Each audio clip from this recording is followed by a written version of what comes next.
Sorry ya, aku tanya ya. Kalau nggak ini nggak berkenan, silakan minta di-cut aja ya pokoknya. It's okay. Tapi ada pelayangan surat gugatan perceraian. Bagus ya Dokter Richard Lee ya, menanyanya santai tapi dapat poinnya.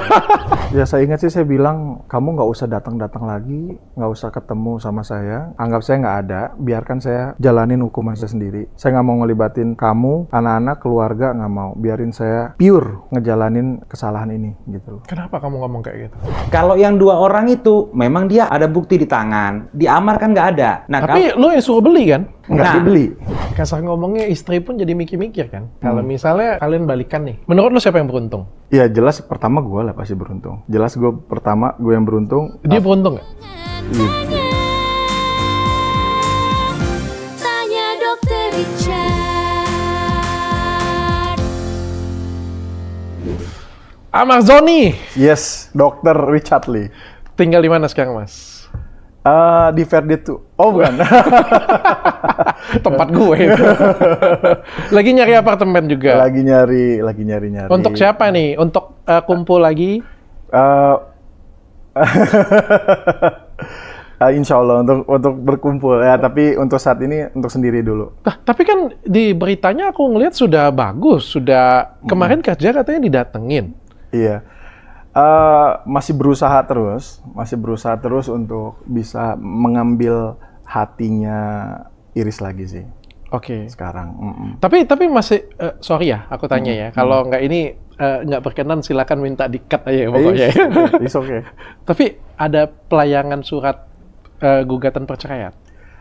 Alhamdulillah tuh sampai saat ini sih belum ada. Tidak ada. Belum ada. Tidak ada. Jadi ini Mbak Ibelnya masih marah aja. Iya, jadi ini khusus di Dokter Richard nih ya saya cerita. Iya, Iris memang sempat ada terfikir untuk melakukan gugatan. Tapi sampai saat ini pun ya karena kan kita bicara masalah perasaan. Kita bukan bicara tentang masalah kekecewaan aja di sini. Tapi perasaan yang udah kita jalin bersama ya membuat dia sampai saat ini tuh juga belum memberikan gugatan. Dan saya berharap juga enggak. Saya berharap juga enggak. Tapi kalau nggak salah aku gugatan ini kan sebenarnya waktu keluar gara-gara lu pertama kali masuk penjara ya? Bukan pertama kali masuk penjara, yang lu ditahan kedua ini, Iya, kan dia ada datengin sekali kan kayak gitu. Betul. Pas keluar kan ada kayak seliweran kayak dia mau ceraiin kayak gitu punya. Iya. Lalu habis itu nggak memberikan statement apapun. Tapi dari saat itu sampai detik ini nggak ada surat itu, belum. Nggak ada. Belum ada. Bagus ya Dokter Richard Lee ya, menanyanya santai tapi dapat poinnya. Iya. Begitu dok. Tapi lu waktu di penjara deg-degan nggak? Wah deg-degan. Awalnya direhab kan. Direhab. Deg-degan maksudnya deg-degan dapat surat. Iya, dapat surat kuning gitu kan bahasanya. Dapat surat mau diceraiin maksud gue. Iya itu surat kuning. Oh, surat kuning ya? Iya. Gue belum pernah cerai soalnya. Kalau di bahasa rehab gitu kan, bahasa rehabilitas atau bahasa di penjara itu surat kuning. Oke. Kalau misalkan dapat surat kuning dan rata-rata pasti dapat. Rata-rata orang-orang yang udah ada di sana gitu. Karena istrinya kecewa. Di samping itu juga mereka kan harus meninggalkan istrinya cukup lama pasti kan untuk menjalani hukuman. Oke.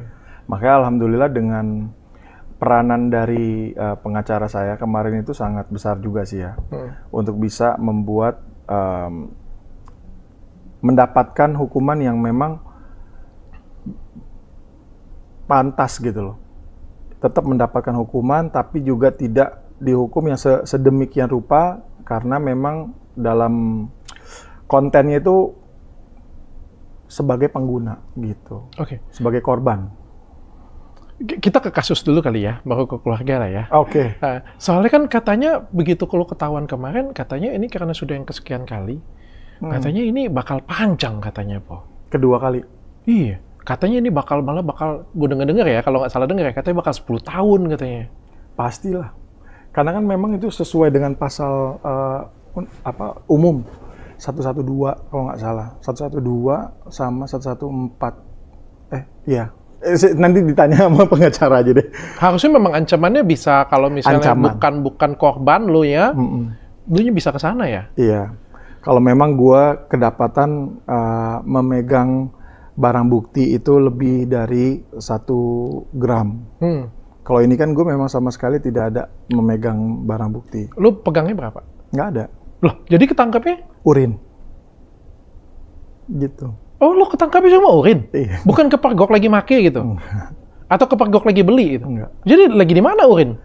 Lagi di rumah, didatengin tiba-tiba gara-gara sebelumnya asisten saya ditangkap duluan. Asisten lu Asisten ditangkap duluan, terus kebetulan ada chat dari saya itu transfer uang. Cuma kan di saat itu ya namanya kita sipil kan ya, didatengin sama beberapa orang anggota kan takut juga kan, kaget juga gitu kan, panik juga langsung jadi. panas dingin. Iya kan, panik juga kan. Ya udah dibawa langsung ya. Karena kita mengikuti SOP, kita kooperatif gitu loh. Nggak ngelawan, nggak kenapa saya harus dibawa, surat ini alalala kan gitu kan nggak. Gitu Oke. loh. Di saat itu situasinya. Oke. Ya udah diurin ya positif. Tapi lu nggak lagi pakai Nggak.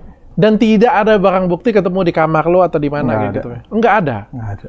Wah, suwe banget lah ya. Mungkin jalan Tuhan kali ya. Ada yang cepui nggak ini? Nggak tahu deh. Biarkanlah. Nanti juga dapat ganjarannya sendiri. Berarti ada. Ya nggak tahu lah. Berarti ada. Tapi yang jelas dicepuin atau tidak, menurut saya sih ini memang jalan hidup yang memang harus saya tempuh.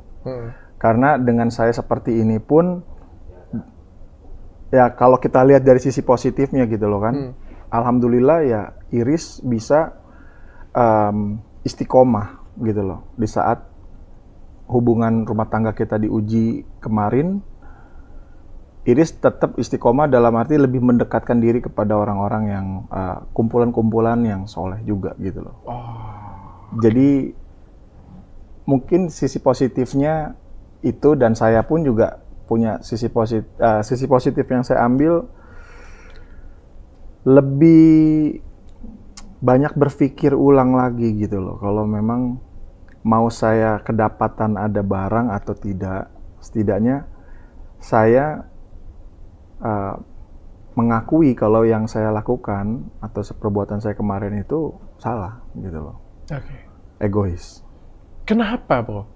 Boleh nggak gue tahu kenapa sih? Lu kan punya rumah tangga, kehidupan lu sudah cukup bahagia ya? Alhamdulillah. Dari sekian banyak masalah yang sudah pernah lu alamin dalam hidup lu, ya banyak kejadian lah. Ya, ada yang meninggal, ada yang ditinggalkan gitu ya. Nah, titik sekarang kan lu cukup bahagia dengan, atau kayak gimana? Bahagia kah? Bahagia. Alhamdulillah bahagia. Saat ini kurang sih ya, karena lagi mah. Tapi pada waktu lu pakai itu, posisi lu bagi bahagia kan? Bahagia. Dokter mempertanyakan itu, saya pun juga menanyakan diri saya sendiri sebenarnya. Saya juga berpikir, kenapa ya? Kenapa saya memakai itu? Even saya pakainya tadi luar negeri atau apapun, tapi kenapa saya kembali lagi gitu kan? Kalau dikatakan triggernya, sederhana banget. Sederhana yang katanya bisa bikin lebih kurus katanya. Tapi kan itu apa ya, alasan bodoh ya sebenarnya. Klise banget gitu loh. Ya. Dan ketika dicoba, makanya ini juga sebagai edukasi gitu kan. Kita jadi ngerasa kayak pengen lagi waktu itu. Dan kebetulan waktu saya pakai itu kan di luar negeri. Nah, pas saya ada di Indonesia, kepengen lagi itu, rasa kepengen laginya. Sementara saya nggak punya banyak teman yang berhubungan dengan dunia itu. Bahkan mungkin nggak ada gitu loh. Sudah nggak ada linknya lagi? Nggak ada. Nggak ada linknya nggak lagi? ada. Jadi bingung juga, apalagi kan saya udah berumah tangga kan. Tentu kita nggak bersosialisasi nongkrong-nongkrong sana-sini, nggak lagi gitu loh. Dan akhirnya saya nyuruh ke asisten saya, yang mana juga dia pun sama. Jadi singkat ceritanya, dia cuma tahu dari internet dan dia datang ke wilayah itu, gitu kan. Dan datang ke wilayah itu, dia beli dengan polosnya, sama kebetulan di situ anggota, gitu loh. Ketangkaplah dia. Lalu dia ketangkep dan di situ ada chat saya transfer uang ke dia, makanya. Itu baru pembelian pertama atau sudah berkali-kali? Pembelian pertama. Setelah saya ke seriously? Jadi konfirmasi gue ya. Jadi lu pakai pertama kali di luar negeri nih? Satu kali? Sekali ya. Atau berkali-kali? Ya berkali lah di sana lah. Berkali-kali tapi di luar? Lu pengen coba pakai di Indonesia? Rasanya kepengen gitu kan. Ada kepengen pas di Indonesia ini. Lu suruh orang langsung ketangkap? Orang itu ketangkap dengan polosnya dia gitu kan. Karena dia juga sama, nggak tahu juga kan gitu. Sial banget loh. Ya itulah. Kalau yang 2017 saya ketangkap itu karena ganja. Ganja, ya waktu itu kan anak-anak kampus lah, waktu saya masih single gitu kan. Jadi kayak ngerasa kritis dan lain-lain hal seperti itulah. Tapi kalau yang sekarang ini murni, bukan karena saya suka nongkrong, punya banyak teman yang tanda kutip di dunia itu, enggak. Jadi emang literally itu pure banget ya, tadi sial katanya. Kalau di luar negeri kenapa lu pakai? Emang lu kalau ke luar negeri nggak ditemenin Mbak Iris? Enggak. Jadi ya, tapi sekarang udah putus ya kontakan sama orang temen saya yang di sana sih. Jadi kebetulan di sana tuh dia mungkin peredarannya lebih gampang gitu ya di Thailand sih, ya kan. Jadi ya ikut awalnya sosial, cuma sekedar sosial doang gitu kan. Pasti sosial doang. Nah itulah makanya jangan pernah coba-coba sekali-kali deh. Coba-coba sekali-kali. Pengen lagi gitu kan. Kalau sekarang masih kepengen nggak? Sekarang udah 7 bulan, hampir 8 bulan saat ini clean, nggak kepengen sih. Rasa untuk kayak pakai lagi gitu nggak. Kenapa? Gitu. Tapi ini yang lu kecewain ini sebenarnya lebih ke anak istri ya? Jelas, keluarga. Masyarakat sih pasti juga. Iris taunya pas di mana? Sudah lu di polisi? Pas di polisi. Dia tahu? Jadi dia datang? Awalnya dia nggak, saya nggak nyuruh untuk dia datang. Karena malu lah ya. Dan akhirnya dia datang dan dia mengutarakan, ya jelas lah ya, kekecewaan. Ketemu kalian berdua? Ketemu. Sebelum saya dipindahin ke rehab. Ya udah. And then dia ngebilang apa? Kecewa? Di situ cuma nangis aja sih ya dia pastinya. Kecewa, dan dia, ya saya ingat sih saya bilang, kamu nggak usah datang-datang lagi, nggak usah ketemu sama saya, anggap saya nggak ada, biarkan saya jalanin hukuman saya sendiri, gitu kan. Saya nggak mau melibatkan istri sama anak-anak. Saya nggak mau ngelibatin kamu, anak-anak, keluarga, nggak mau. Biarin saya pure ngejalanin kesalahan ini, gitu loh. Kenapa kamu ngomong kayak gitu? Ya karena saya laki-laki. Kan, tapi kan di saat-saat kita bagaimanapun butuh support. Kan, iya pasti tetap. Tapi kejadiannya, saya tahu Iris pun juga bukan tanda kutip orang biasa gitu loh. Saya tahu Iris juga banyak kontrak. Iris juga sebagai public figure, influencer, ini akan berimpact besar kan. Dan saya nggak mau itu bisa terkendala, bermasalah hanya karena ya kebodohan yang sejalan kemarin. Oke. And then dia bilang apa? Ya dia ikutin, oke. Memang harusnya seperti itu katanya. Sampai saat ini ya seperti inilah. Dan waktu lu keluar kan lu nggak dijemput? Dijemput sama ini pengacara saya.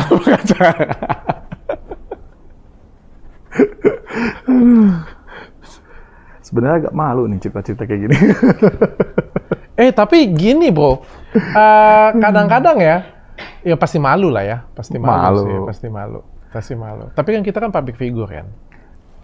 But in the end ya hidup mau tidak mau, lu cerita nggak cerita juga diberitain orang. Iya, makanya klarifikasi kan gitu. Iya. Sebenarnya penceritaan itu, media jelas lah, media kan ngambil rating gitu kan. Ya dia akan cari narasi, terus juga inilah itulah segala macam. Ya kenyataannya seperti ini. Tapi kan balik lagi orang yang mampu menghadapi kenyataan. Mungkin gue bisa cerita gini lah ya. Randy kejar net. Lu ngikutin nggak ceritanya? Nggak. Kayaknya waktu lu di penjara kayaknya ya. Waktu lu di rehab ya. Kayaknya waktu di rehab ya. Waktu di rehab itu Lady Nayawan itu ada kasus perselingkuhan besar di Indonesia. Dan berakhir damai bro. Gimana ceritanya? Lady Nayawan itu mendapatin suaminya berselingkuh gitu kan. Terus dia speak up di podcast gue, ngobrol kayak gitu punya. Besoknya boom, langsung meledak luar biasa. Karena selingkuhannya itu artis.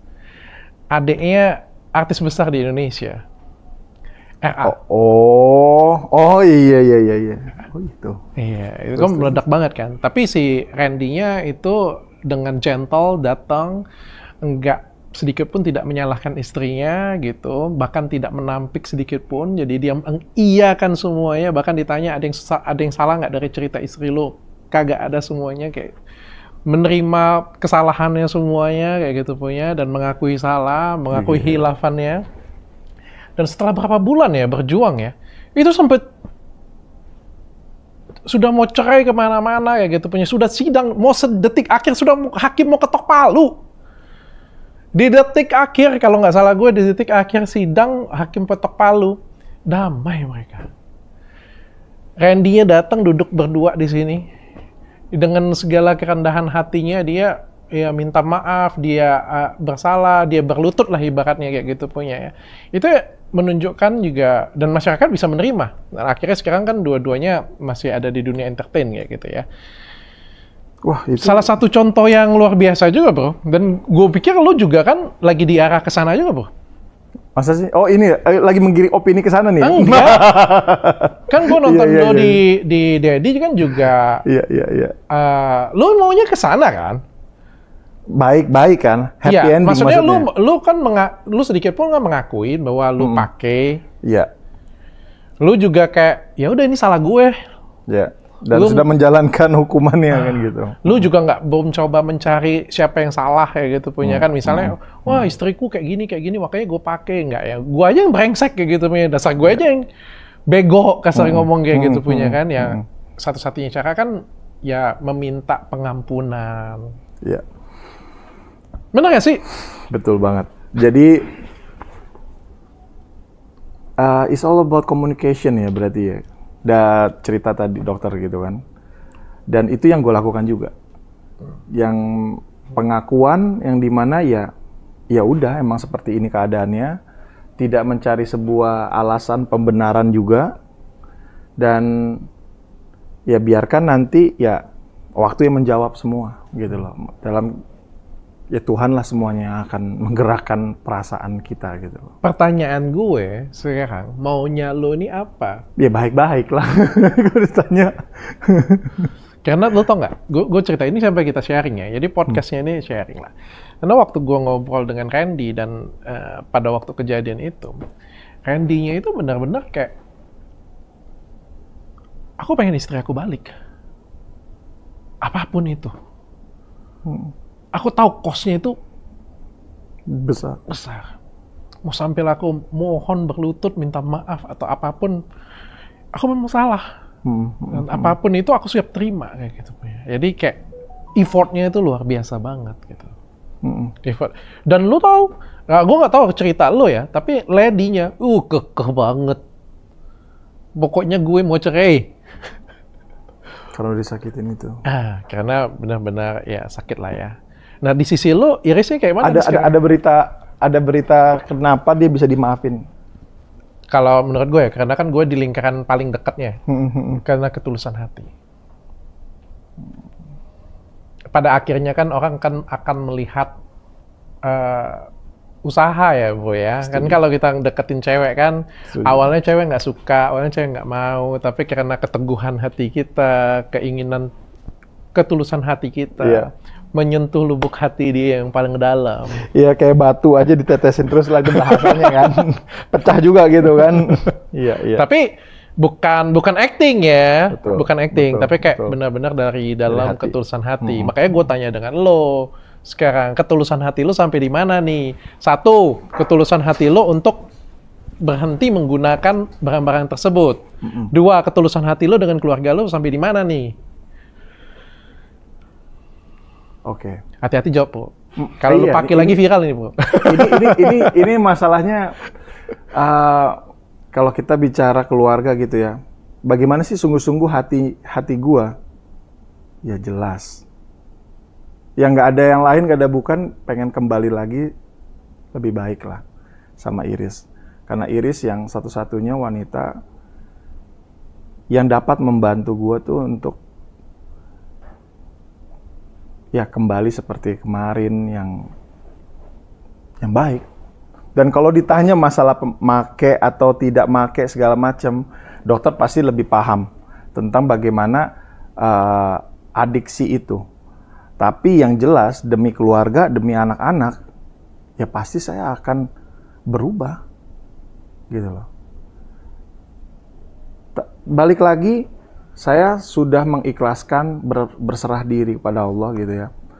Mau keadaannya nanti akan kembali seperti semula dalam artian baik-baik sama Iris, ataupun dalam keadaan sendiri-sendiri. Saya yakin itu yang terbaik yang Allah berikan untuk kami. Keinginan balik lagi ya tetap pengennya baik. Oke. Gitu. Lu udah sampein? Sudah saya sampaikan juga sih sebenarnya sama ibunya. Sama ibunya Iris, mertua saya. Pada prinsipnya saya akan terus berjuang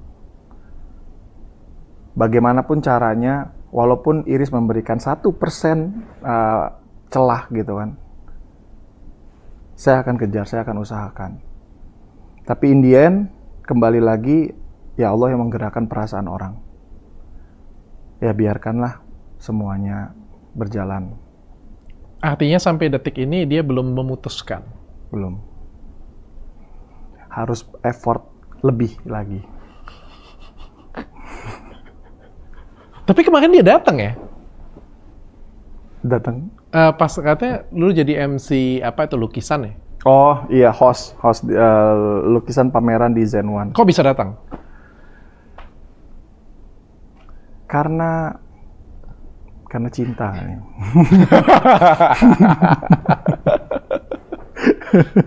Karena cinta. Gitulah. Ya, kalau dia datang tempat lo karena lo sudah ibaratnya ada di bawah lah ya kita bilang ya. Iya. Pasti karena mulai cinta dari nol banget gitu loh. Ya, pasti karena cinta ya. Kalau lu mah ke dia mah ini beruntung banget gue masih didatengin dia. Makanya. Makanya. Ya alhamdulillah karena Iris juga melihat dewasa ya. Iris dewasa menyikapi biar gimana pun ya anak-anak butuh seorang bapak gitu loh. Jadi makanya kenapa dia datang, bentuk support dia, bentuk anak-anak juga mensupport gue waktu pas acara kemarin. Anak-anak tahu? Belum tahu lah, belum ngerti. Ada ngomong apa sama lo? Nggak ada sih, kayak cuma nanya dari mana, kemana aja. Mereka nggak tanya kenapa sekarang pisah tempat gitu? Si Air sih sebenarnya udah nanya, udah kenapa nggak di sini gitu kan? Jadi dari mana gitu loh? Jujur itu adalah pertanyaan yang berat. Pertanyaan yang berat. Nggak ngerti dia jawabnya gimana. Ya pada akhirnya nanti juga anak-anak juga akan tahu gitu loh. Terus rencana lo ke depan apa, Bro? Mulai balik lagi dunia entertainment?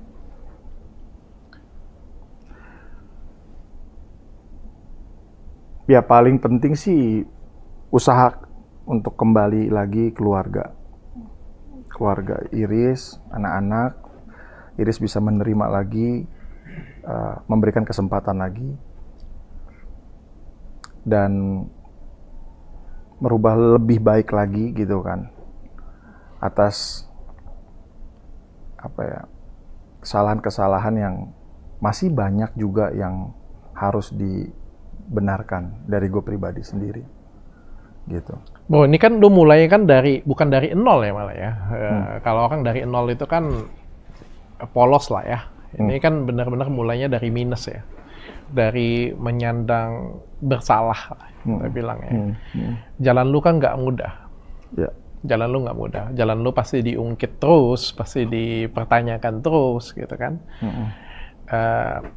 Endingnya nggak ada yang tahu, tergantung effort lu juga sih. Dan tergantung keberuntungan juga sih. Kadang kita sudah ber-effort, sudah luar biasa, tapi kadang Tuhan tidak meridoi kan, gitu kan. Betul.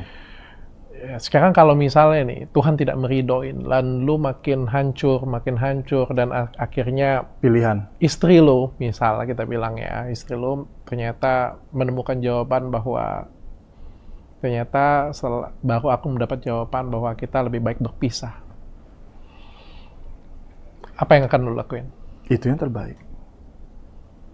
Itu mungkin yang terbaik yang Allah berikan. Jadi apa yang menurutmu baik belum tentu baik bagi Tuhan gitu. Apa yang tidak baik menurut kamu ya itu ternyata baik. Mungkin Iris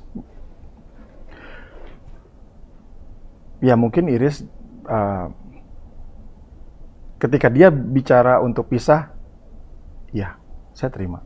Kamu terima? Ya mau tidak suka enggak juga ya mau gimana. Sekarang posisinya kita ya samalah dengan kayak pacaran aja ibaratnya, mengusahakan untuk bisa jadi pacar ya. Tapi kalau ditolak itu mau diapain? Mau dukun bertindak kan nggak mungkin. Ya kan? Jadi ya apapun itu insya Allah gitu loh. Insya Allah saya terima. Dan kalau sudah ditinggalin semuanya, dan bahkan di kerjaan pun lu nggak bisa perform lagi, akan kalau maki lagi? Udahlah daripada ini, gue pakai lagi aja lah udah. Ngapain pakai lagi? Ngapain? Enggak lah. Maksudnya ya kan keadaan kalau udah hancur bro. gitu. Iya. Kalau udah hancur semuanya gitu kan. Gue juga keadaan terpuruk, bro. Ya. Alasan nggak? Nempel sama pengacara. Mau kuliah hukum loh. Gitu sih. Ini berat loh ini loh dokter. Kenapa berat? Iya, obrolan ini kayak berat gitu rasanya kayak. Ya ini kan kita bicara kalau kan. Kita kan berusaha kan ada dua jawabannya ya. Kalau misalnya lu bisa menang ya syukur. Kalau kalah ya balik lagi pilihannya cuma dua. Mau lihat dari sisi yang negatif apa dari sisi yang optimis? Oke. Kalau dari sisi yang optimis? Dari sisi yang optimis ya jelas lah untuk merubah pribadi dulu lah ya. Baik secara fisik misalkan. Harus menunjukkan sisi yang lebih sehat, badan kembali lagi seperti dulu gitu kan, kurus. Terus juga untuk berkumpul komunitas gitu kan, berkumpul dengan kelompok-kelompok yang mendukung gitu loh. Dan ya udah selebihnya biarkan semesta yang bekerja lah. Gitu. Itu sisi optimisnya. Sisi optimis. Kalau misalnya ternyata nih effort lu nih diterima nih, oke kan, tapi kan walaupun diterima ya nggak segampang itu juga ya, Bro. Pastilah. Ya, tetap harus pasti ada yang membekas. Pastilah. Dia menerima lo tapi tetap ya sedikit dibahas atau apa gitu, akan menjadi luka. Konsekuensi itu. Ya konsekuensi yang harus gue terima kan. ya sampai tua mungkin kalau misalkan dia akan ungkit kesalahan, kekecewaannya dia dan lain-lain hal, pasti. Lu akan terus terima itu? Mau nggak mau? Insya Allah gue, ya itu tadi balik lagi. Nggak ada jalan, nggak ada pilihan lain kan? Oke. Kalau misalnya lu sudah dengan keluarga lu sudah bahagia, udah diterima balik lagi, kita nggak tahu lah ya kapan ya, mungkin ya mudah-mudahan segera lah ya. Amin. Tapi ternyata adiksi itu mengundang. Jadi di rehabilitasi itu kita diajarin untuk di saat craving, di saat trigger, pengalihan yang paling baik gitu loh. Obat nggak ada, jelas nggak ada obat yang bisa apa ya, mengatasi masalah adiksi, trigger, craving, nggak ada. Yang ada cuman bagaimana caranya untuk lebih dekat dengan keluarga dan iman, gitu loh. Itu doang sih. Itu doang obatnya yang gue pelajarin dari Narcotics Anonymous. Karena semua pelajarannya menjelaskan tentang kembali lagi kepada kekuatan yang lebih tinggi. Oke. Tapi sampai detik ini ada nggak adiksi itu masih? Ini gue nggak pernah pakai, makanya gue tanya dengan lu ya. Adiksi maksudnya keinginan. Keinginan sugesti untuk memakai itu. Sugesti pasti ada ya. Keinginan sugesti kayak melihat waktu itu gue biasanya di tempat ini. Ya kan? Wah, kalau ngelihat ini ya pasti ada. Cuman bagaimanapun berusaha gue untuk mengalihkan itu, ya jelas pasti akan teralihkan. Dengan cara tadi, balik lagi kepada Tuhan. Terus, kalau mau dikatakan... lagi maki itu masa inget Tuhan, bro? Enggak, maksudnya mengalihkan, misalkan, ya wudhu lah. Misalkan kita olahraga lah, gitu kan. Atau kita ngobrol lah, ngasih tahu misalnya ini, aduh, nih, gini nih, kayak gini nih, kayak gini nih, gitu. Nah, salah satunya teman saya sekarang ini paling dekat cuman ya pengacara saya doang nih. Kenapa akrab banget dengan Bapak pengacaranya nih? Ya karena beliau yang mensupport lah. Oke, sekarang kita panggil lah ya pengacaranya. Sepertinya kamu berhutang sesuatu dengan Bapak pengacara. Silakan Pak. Sebelah sini Pak, boleh. Pak siapa namanya Bang? Emil ya. Bang Emil. Ya. Ini kenalan sudah lama? Oh, udah lama banget ya. Baru pada saat sebelum kasus sudah kenal? Enggak, kasus. Belum kenal. Belum kenal. Gara-gara kasusnya kenal. Iya, betul. Dicari oleh Amar atau kayak gimana? Kebetulan dicari oleh keluarga Amar waktu itu ya. Dicari oleh keluarga Amar sampai akhirnya saya datang ke lapas waktu itu. Kondisi Amar sudah di lapas di saat akan pelimpahan ke pengadilan. Jadi kasus ini sudah P21 dari kepolisian. Oh, sudah P21. Sudah P21 dari kepolisian dan dari kejaksaan juga akan dilimpahkan sudah. H-1 ya kalau nggak salah ya. Jadi besok akan dilimpahkan, hari ini saya ketemu. Jadi sudah nggak ada cara lain selain kita persidangan. Fight di persidangan. Kalau misalnya belum persidangan, emang ada cara lain, Bang? Ya, seharusnya di saat kalau misal masih sebelum P21 dari kepolisian, di situ kan assessment ya sudah keluar ya assessment waktu itu. Kalau nggak salah yang handle waktu itu rekan saya ya siapa? Pengacara itu yang pertama? Elsa Sarif, ya. Jadi rekan saya Elsa Sarif, dia yang handle untuk sampai di assessment. Nah, setelah itu saya nggak tahu gimana ceritanya, kok nggak ada SP3 gitu. Malah setelah Amar selesai melakukan rehab, langsung di P21. Nah, saat itu kan saya nggak ikut-ikut, saya nggak tahu ceritanya kayak mana, saya kurang tahu. Yang jelas sempat ganti pengacara juga ya. Dari rekan Elsa itu sempat ganti pengacara ke Hendra apa ya? Ya, ke Hendra. Ganti ke Hendra, nggak lama ya itu Hendra ya? Belum sebulan kayaknya, atau mungkin sebulan. Sampai akhirnya ke saya. Abangnya ceritainnya detail, jadi bikin ada opini lagi kan? Opini baru tuh pertanyaan lagi ditanya kenapa bisa kan memang ditanya aja gitu kita nanti. Buka aja nggak apa-apa. Nggak ada masalah. Nah setelah itu kita handle di pengadilan dan setelah kita baca waktu itu dakwaan, Malah sebenarnya keinginan kami mendesak, kami memohon kepada hakim untuk membebaskan Amar. Oke. Dakwaannya ini apa ini? Ada kesalahan di situ karena di situ Amar kan tadi udah dijelasin ya, Amar nggak ada bukti sama sekali di badannya dia. Tapi ini waktu pertama kali di media memang seseram itu kan, sampai katanya itu bisa 10 tahun ya? Ya, pada kasus-kasus lain seperti itu ya. Pada kasus-kasus lain seperti itu kan semua tergantung pembelaan juga, tergantung tuntutan jaksa juga.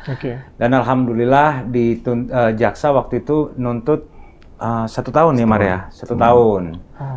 Jadi jaksa nuntut 1 tahun, potong masa tahanan. Nah, kemudian kita melakukan pembelaan. Dan keinginan kita pada waktu itu Amar bebas karena ada kesalahan dakwaan.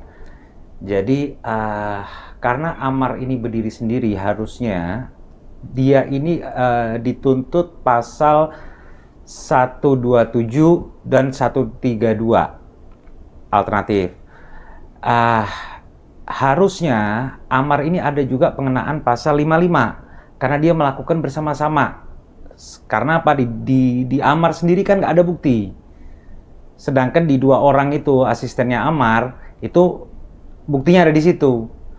Seharusnya jaksa itu menuntut karena dikenain pasal 55 juga supaya connect antara Amar dengan ini.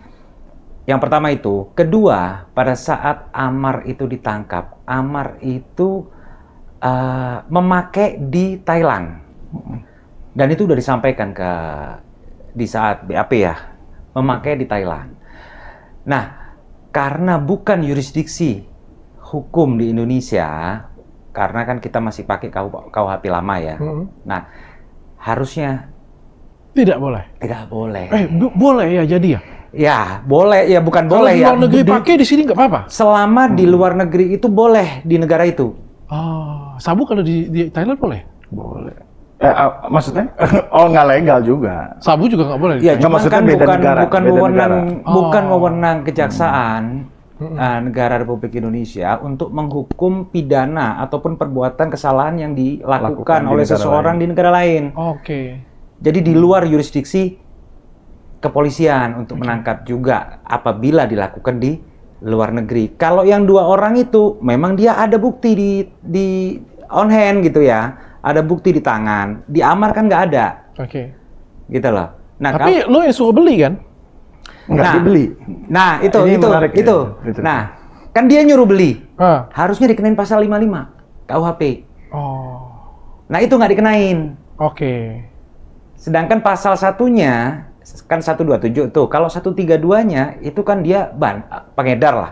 Itu udah nggak terbukti kalau dia pengedar. Nah, di 127-nya kalau dia ini pengguna, itu dia kan nggak ada bukti di sini, tapi dia nyuruh. Nah, nyuruh itu harusnya dikenain pasal 55 JO 55. Ada kekurangan ya. Ada kekurangan di situ. Itu yang pertama, ada kekurangan dakwaan. Kedua, masalah yurisdiksi. Makanya kita pengen Amar bebas. Nah, di saat putusan itu 7 bulan, kita sampaikan ke Amar. Waktu itu kita bilang di persidangan, kita bilang pikir-pikir karena kita mesti jelasin dulu ke klien ya. Setelah sidang kita jelasin ke klien bahwasanya, Mar, ini sebenarnya kita nggak puas. Untuk putusan ini kita nggak puas karena harusnya kau ini satu, kalau memang kau terbukti pengguna, kau ini rehab. Yang kedua, terutama ini di luar yurisdiksi mereka dan ada kekurangan pengenaan pasal. Jadi harusnya kau bebas di sini. Tapi konsekuensinya kalau kita banding, ya ini berlanjut terus. Sedangkan putusan ini kau tinggal jalanin waktu itu sebulan. Nggak nyampe lah. 2 mingguan lah. 2 minggu. Ikutin aja lah ya. Ya, jadi aku jelasin ke dia bahwasanya Mar, sejujurnya kita nggak puas dengan putusan ini. Cuman ini semua putusan di tangan kau. Ini kalau misal diterusin, makan waktu berbulan-bulan. Tapi kalau kau udah terima ini dan mudah-mudahan jaksa nggak banding, ya kau tinggal jalanin 2 minggu aku bilang. Bahkan aku bilang waktu itu sebulan ya. Karena Amar kan belum tahu hitungan. Aku bilang sebulan sama Amar. Ya udah bang, sebulan aja kata Amar. Nggak apa-apa Cuma dah. bedanya kita dapat stigma lah. Iya. Maksudnya Ya. stigma kalau memang di penjara, kalau kita nggak ngelawan gitu Iya. kan. Bersalah lah ya. Iya, bersalah emang benar gitu. Tapi kalau kita mau melawan seperti yang Ada tadi, potensi bebas itu ada. Ada potensi Ada bebas. potensi bebas. Tapi menurut lu ada potensi bebas, emang stigma negatif dengan nggak akan masyarakat? bisa hilang. Nggak akan bisa hilang. Nggak akan bisa hilang. Nah, Nah, itu yang udah gue biasain tuh, Dok. Jadi gini, ini yang terjadi ya. Pokoknya kalau kata konselor gue gitu ya, di saat lo nanti keluar dan kembali lagi kepada kehidupan sosial, yang namanya stigma junkie atau stigma sebagai pecandu, pemakai, adiksi, itu akan nempel di jidat lo. Orang akan melihat berbeda. Semua orang pasti akan ngeliat, oh lo udah pernah pakai. Apalagi, gue bilang amfetamin gitu ya. Salah satu zat yang mengundang pengen lagi, nagih. Jadi Adiksi. kayaknya tuh orang normal melihat tuh pasti kayak, ih lu pemakai. Lu pasti pemakai. Itu udah terjadi. Dan jadi gue udah biasa gitu kan, udah biasa. Salah satunya ya udah apa adanya aja. Yang paling penting ya kalau gue kemarin salah ya gue salah. Gue nggak nge-blaming, gue nggak karena menyalahkan si asisten gue. Walaupun dia yang meminta duluan, menawarkan duluan kan gitu kan. Nggak ada. Gitu loh. Ya udah. Wah, abis kejadian ini gue jadi kepikir ya. Memang iya ya, ada stigma ya. Terus Stigma. jadi kan setelah lepas kayak gini punya, tapi lu sudah pernah, ini yang kedua ya. Kayak gimana orang-orang ngeliat lo? Meremehkan, merendahkan? Orang sekitar lu deh. Pada awalnya iya. Pada awalnya iya sih. Pada awalnya kalau keluarga enggak lah, masih support lah. Harus support. Pada awalnya orang yang lebih orang baru lah. Orang baru pasti ada rasa kayak stigma, oh lo. Kalau dokter gimana sekarang saya tanya? Maksudnya gimana pandangan dokter? Biasa aja sih, tapi jujur ya, kita ngobrol fair-fairan aja ya. Sebagai brand, gue nggak takut-takut. Nah, itu salah satu stigma, kan gitu. Karena kan bagaimanapun juga kan yang nempel di lo kan sesuatu hal yang negatif. Negatif. Ya kan? Jadi, Walaupun negatifnya ini kita yang merugikan diri sendiri, Iya. bukan merugikan orang lain gitu. contoh kan. yang tidak baik juga kan Contoh untuk tidak masyarakat baik, kan. betul. Ya. Jadi kan untuk brand juga kan agak maju mundur pasti. Setuju. Mau kerjasama dengan lo juga kan jadi maju mundur pastinya. Takut-takut lah kayak gitu punya. Tapi menurut gue ada satu sisi yang lo bisa menangin. Sama kayak sahabat gue Randy Kejarnya tadi. Ketika lo bisa memenangkan hati istri lo. Dan lo bisa terbuka dengan masyarakat. Lo bisa mengambil pertobatan itu dengan masyarakat. Iya, setuju. Ya itu. Karena sejujurnya orang yang pernah berbuat salah itu sebenarnya lebih keren bro daripada orang yang nggak ketahuan bersalah. Pinter nih ngarahinnya, pinter nih. Iya dok, betul dok. Oke. Betul dok. Kita bagaimana kita tahu kalau itu salah kalau kita nggak pernah salah kan? Setelah buat salah lo lebih kapok nggak? Iya iyalah jelas lah. Lebih tepatnya hal-hal yang membuat gua akan terjerumus lagi gitu loh kan. Gua akan lebih belok gitu loh. Gua akan membelokkan, kalau bahasa rehab tuh ngibulin setan. Ini nggak main-main loh, di penjara, Rehab mau ditinggal istri. pula, ditinggal kerjaan, Mulai dari nol. mulai dari nol. Berat nih. Ya itulah. Kasar ngomongnya istri pun jadi mikir-mikir kan. Dapat Gilo nih, kalau gue ngomongnya kayak gini ya, kalau misalnya kalian balikan nih, menurut lo siapa yang beruntung? Ya jelas pertama gue lah pasti beruntung. Jelas gue yang beruntung. Dia beruntung nggak? Iya jelas dong dia beruntung. Karena itu yang terbaik kan yang dikasih sama Tuhan. Dan kenapa beruntungnya? Ya, gue bisa, ya tadi yang seperti yang dokter bilang, dari yang kesalahan ini, gue akan bisa lebih, ya intinya gue udah balik kan gitu ibaratnya. Gue udah pernah di titik yang dimana semua orang nggak pernah mau masuk. Gue udah pernah ada di titik nol yang betul-betul saat ini. Dan apa yang bisa diambil sih sebenarnya kepada value-nya sih ya. Kepada value itu sendiri. Orang-orang besar bukan berarti semuanya berjalan dengan mulus-mulus saja kan. Jadi ya, kalau Iris balik lagi ya beruntung juga untuk Iris.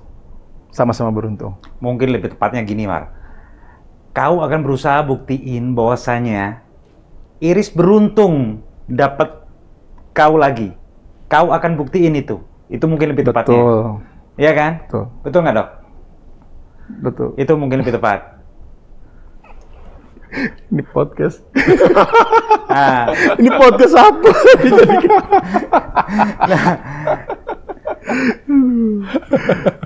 Ini no drama banget gitu loh. Jadi podcastnya kayaknya fair-fairan aja gitu ya kan. Ya, gue juga bantuin lo lah. iya. Betul dokter. Gitu. Terima kasih loh dokter. Terima kasih loh sudah membedah kronologisnya secara detail banget nih kayaknya. Sorry ya kalau. Bagus banget. Tapi yang pertama mungkin memantaskan diri dulu. Memantaskan lah ya. diri. Memantapkan diri sendiri, memantaskan diri sendiri dulu. Ya.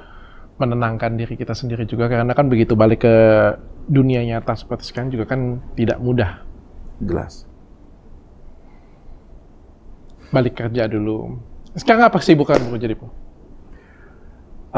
Lagi ini sih, lagi ngobrol sama Dr. Richard, kali aja ada brand yang bisa kita kerjasamakan supaya nggak mikir-mikir.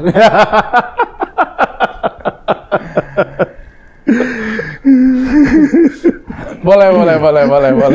Bercanda. Enggak, gue juga ada sisi bagusnya. Gue tuh pengen sebenarnya, cuma kita juga realistis kan. Gue juga yakin kan kalau brand-brand kan juga pasti kan takut-takut kan. Tapi kalau misalnya lu bisa memenangkan hati istri lu atau bisa menjadi orang yang pentobat yang baik lah kayak gitu punya, maka gue juga nggak akan segan. Kalau lu lihat juga BA gue ya, Dennis Lim kan dulunya juga pembuat judi online, bandar judi online, ya kan? Tapi kan orang kan semuanya berhak punya masa lalu dan berhak kembali lagi kan. Setuju. Randy juga gue temenan dekat. Orang kan pernah bersalah terus bisa balik lagi. Kemarin juga ada kerjasama juga kan. Artinya kan, tapi kan di satu sisi kan di brand juga kan mengharapkan suatu citra yang positif pasti. Jelas. All lah, bukan cuma gue lah, gue bilang. Jelas. Bukan cuma gue lah, all semuanya lah kayak gitu. Yes. Kan jadi kan lo juga kan harus bisa memantapkan hati. Memantapkan hati, diri, dan waktu. Karena kan ada waktunya kan. Ada waktunya sendiri nanti akan terlihat gitu loh. Ngerti? Dan itu memang butuh proses, butuh waktu. Butuh proses, butuh waktu. Sampai akhirnya lo akan dapat manisnya lagi. Amin. Insyaallah. Mudah-mudahan lo pokoknya bisa balik lagi lah. Gue doain yang terbaik. Amin, rezekinya mengalir. Amin. Bisa balik lagi dunia entertain. Amin. Apapun itu kalau bisa gue bantu nanti apa yang bisa gue bantu. Siap, dokter. Ini salah satu yang udah dokter bantu kok. Kita jadi menjelaskan tidak masyarakat yang nonton nggak ngikutin media yang berkata begini begitu. Oke. Gitu loh. Bang, thank you juga Bang sudah Oke, sama-sama. nolongin teman saya udah keluar. Siap. Gue pikir dia 10 tahun beneran Bang. Enggak, gue begitu ngelihat. Lu bahagia nggak sih ditolong dia? Alhamdulillah. Makasih, Pak. Ya bahagia lah. Bahagia. Nggak bahagia. Lu sudah mikirnya apa? Lu dengar nggak sih 10 tahun? Enggak Di bisa. dalam Enggak ada telepon, enggak ada ini. Enggak ada TV, enggak ada apa-apa sih. nggak ada apa-apa. Gue pernah sih 1 kali 24 jam tapi cuma. Kenapa tuh? Gara-gara berantem dengan ini. Oh, yang kemarin. 1 kali 24 jam doang. Itu aja Iyalah. rasanya nggak enak banget, gila loh. Nah, kebayang kan? Cuman tembok doang dilihat kan? Sukses lah pokoknya. Amin, Mudah-mudahan. amin. Terakhir nih. Apalagi dokter. Kok lu yang takut sih? Agak deg-degan gitu kan kalau dokter yang nanya tuh. Bang Emil aja pengacara deg-degan tadi. Ngebalesnya. Kalau pesan untuk istri mungkin sendiri lah ya. Janji deh untuk istri. Itu sih udah disampaikan sama Iris ya. Tapi lebih tepatnya masyarakat gitu ya, yang nonton gitu kan. Istri, anak, masyarakat. Itu tadi udah tuh kita jelasin. Ya balik lagi janji saya kepada istri saya.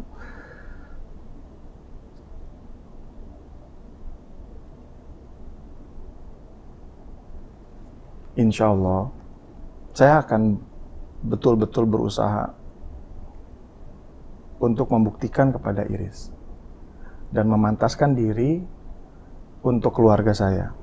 Bukan hanya karena semata cinta, tapi ini tentang anak-anak masa depan.